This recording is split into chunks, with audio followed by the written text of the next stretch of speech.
నేను భగవంతుణ్ణి కాబట్టి సృష్టి స్థితి లయ చేస్తూ ఉంటాను. మూడు లోపల అర్థం. ఆయన ఏం అబద్ధం ఆడటలేదు. ఆయనకు ఒకలా అర్థం అవుతోంది, కానీ ఈయన ఒకలా అంతా సత్యమే మాట్లాడుతున్నాడు. ఆయన ఎందుకు అసత్యాలు మాట్లాడతాడు? కాబట్టి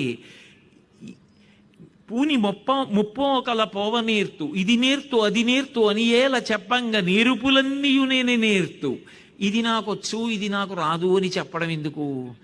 గురువుగారు నాకు చెప్పనివేం లేరనుకో, గురువుగారు నాకు అన్నీ చెప్పారు, రాకపోతే నా తప్పు కానీ గురువుగారు తప్ప. అందుకని ఇది నేర్చుకున్నాను అది నేర్చుకోలేదంటే గురువుగారు నేర్పలేదని అర్థం వస్తుంది. అన్నీ నేర్చుకున్నాను అంటే గురువులు అన్నీ చెప్పారు.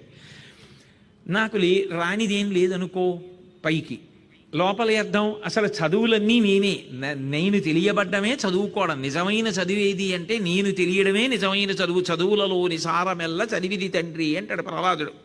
కాబట్టి నేనే చదువులకు పరమార్థం. పై అర్థం తొల్లి సిరియు కలదు చెప్పెదనాటంకి సుజనులందు తరచు సొచ్చియుండు. నేను